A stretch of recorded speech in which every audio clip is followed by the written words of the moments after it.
Friends, topic is nuclear chemistry, BSc part 2, physical chemistry, semester number 3 and paper number 5. Now this is the Giger-Muller counter method. Last time we have seen detection of radiations, alpha, beta or gamma radiations by the scintillation method. Now this second method, Giger-Muller, that is called a GM counter method. Now what is the principle under which this counter method works? The nuclear radiation such as alpha particles, beta particles, when interact with gas molecules, they remove the electron from the gas molecules and convert gas molecules into positive ion and an electron. Alpha beta हे जे particles आहेत हे जे radiation आहेत तेव्हा हे radiation जेव्हा gas मोलिक्युल्सशी react होतात तेव्हा काय करतात ते गॅस मोलिक्युलमधले इलेक्ट्रॉन्स काय करतात रिमूव्ह करतात आणि convert gas molecules into positive ion. त्या गॅस मोलिक्युलमधले इलेक्ट्रॉन गेल्यानंतर निगेटिव्ह चार्ज गेल्यानंतर गॅस मोलिक्युल पॉझिटिव्ह आयनमध्ये कन्वर्ट होतात. Convert gas molecules into positive ion and an electron आणि तो इलेक्ट्रॉन बाहेर जाणारा. अशामुळे काय होतं that is ion pair is form. म्हणजे गॅस मोलिक्युलमधला इलेक्ट्रॉन बाहेर जाणारा आणि मग गॅस मोलिक्युल जो पॉझिटिव्ह होतो तो पॉझिटिव्ह आणि निगेटिव्ह मिळून एक आयॉन पेअर तयार होते. So that is the ion pair is formed.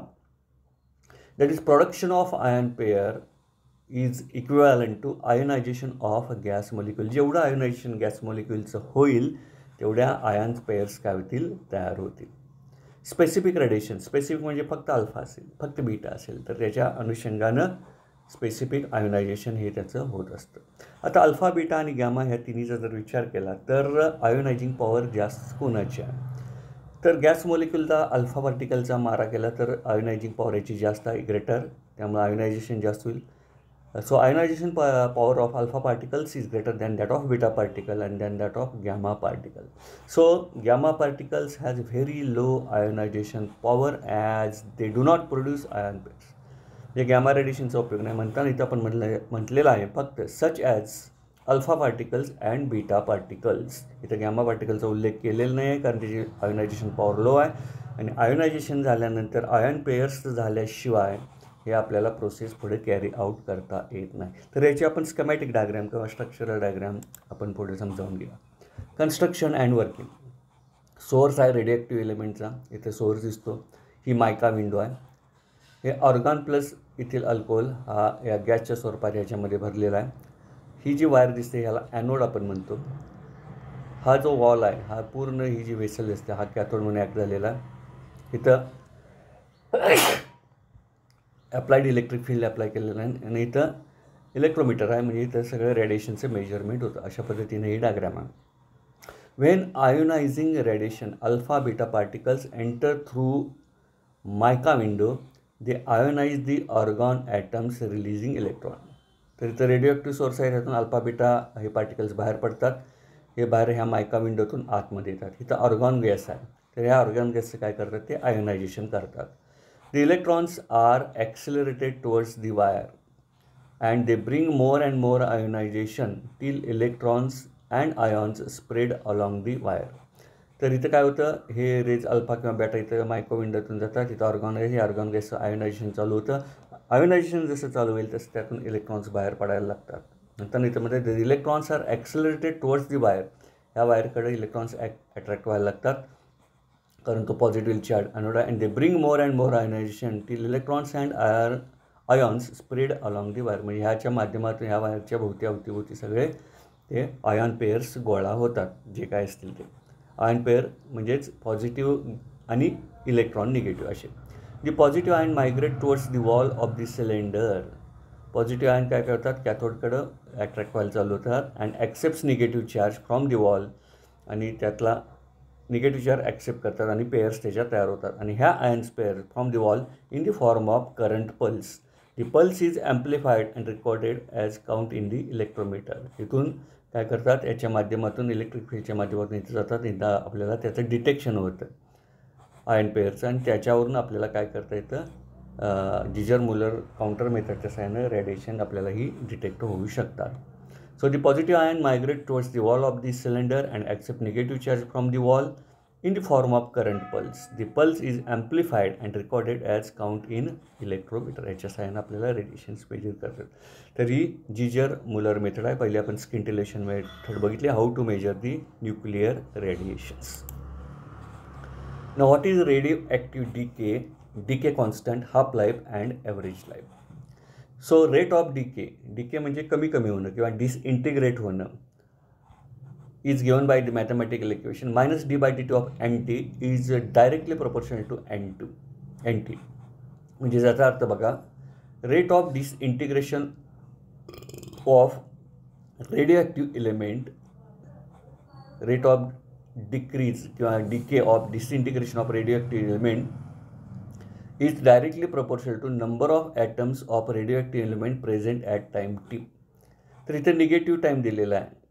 Disintegrate होतं, निगेटिव्ह म्हणजे डिसइंटिग्रेट होतं, कमी होतं विथ रिस्पेक्ट टू टाईम. म्हणून negative rate decreases with time.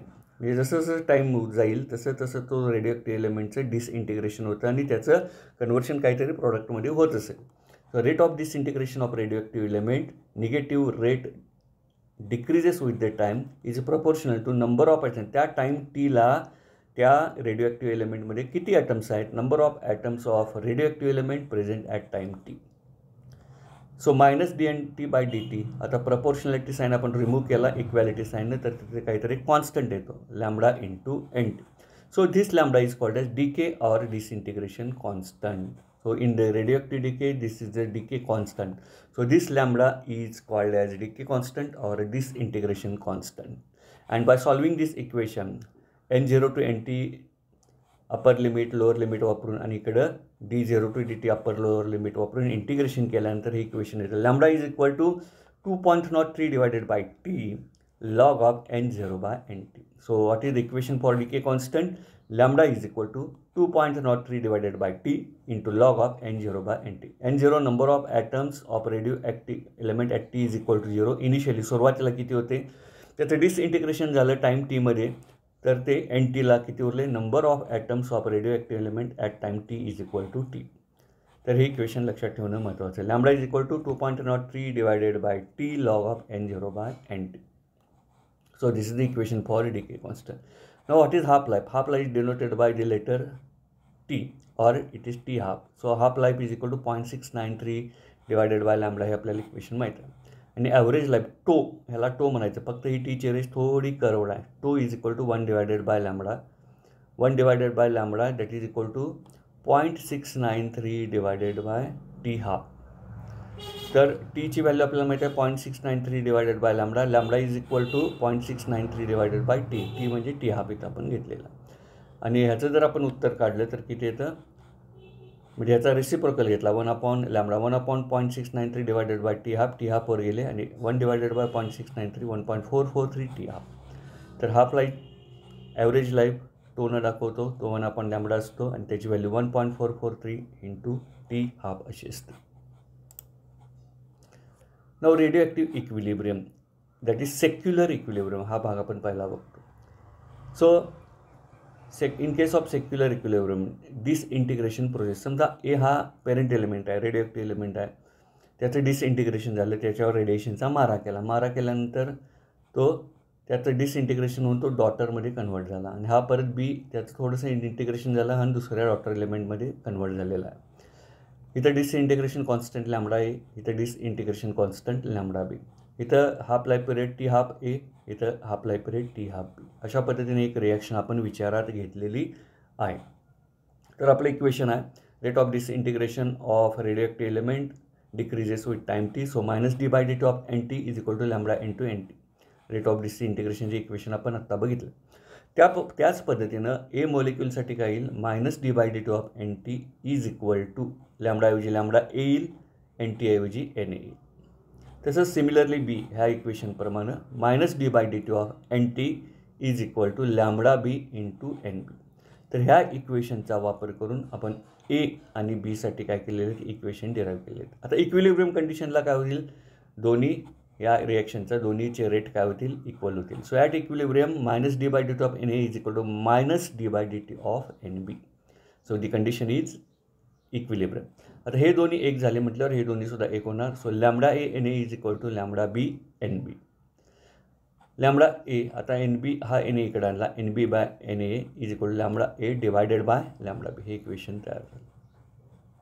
पण लॅम्बडाची व्हॅल्यू काय आहे 0.693 डिवायडेड बाय टी हाफ. म्हणजे half life period T half इथे जर घेतला तर 0.693 डिवायडेड बाय लॅम्बडा. तर हा फॉर्म्युला आपला आहे. आता आपण काय केलं बघा, N A by N B इथला N A by N B घेतला. लॅम्बडा बी आता लॅम्बडाची value 0.693 divided by T half म्हणजेच टी हाफ ऑफ ए. म्हणजे टी हाफची व्हॅल्यू काय आली 0.693 divided by lambda. So T half 0.693 cancel होईल आणि टी हाफ ए आणि एन बीची काय येईल टी हाफ बी ही व्हॅल्यू येईल. हे कॅल्क्युलेशनचा भाग आहे, हे तुमच्या लक्षात येईल. So N A by N B is equal to T half A आणि टी हाफ बी. आता लॅम्बडा बी आणि लॅम्बडा वे इथे ह्या व्हॅल्यूज घातल्या. लॅम्बडा बीची व्हॅल्यू ह्या पद्धतीने 0.693 टी हाफ ए आणि लॅम्बडा एची value 0.693 divided by T half A आणि वरती टी हाफ बी घातली. 0.693 कॅन्सल होईल आणि फायनल फॉर्म्युला हा आपला येतो. आता काय केलं बघा, एन एच्या टर्म एकच आणल्या. N A divided by T half A is equal to N A divided by T half B. But average life tau is equal to 1.443 T half आपल्याला माहीत आहे. तर आता फॉर्म्युला काय झाला, N A by N B is equal to tau A divided by tau B. त्याच फॉर्म्युलाप्रमाणे याची किमती इथं सबस्टिट्यूट केल्या. T tau is equal to T half आणि is equal to T half A divided by T half B is equal to lambda B divided by lambda A. तर अशा पद्धतीने हे इक्वेशन आपल्याला आलेलं आहे. N A N B that is number of moles, T tau A tau B average life, T half life period आणि इथे डिसइंटिग्रेशन constant lambda बी आणि लॅम्बडा बी. तर अशा पद्धतीनं रेडिओ ॲक्टिव्ह इक्विलिब्रियम ह्या टर्म्स आपण बघितलेल्या आहेत. What is half life period, what is average life period, what is decay constant, ह्या टर्म्स आपण आता इथं पाहिलेलं आहे. तर आज आपण आता इथं थांबतो आहे. पुढच्या तासाला ह्या टॉपिकचा शेवटचा भाग आपण पाहणार आहोत. सुरक्षित राहा, स्वस्थ राहा, सॅनिटायझरचा वापर करा, मास्कचा वापर करा, सोशल डिस्टन्सचं पालन करा. स्वस्थ राहा, सुरक्षित राहा. Have a good day, have a night.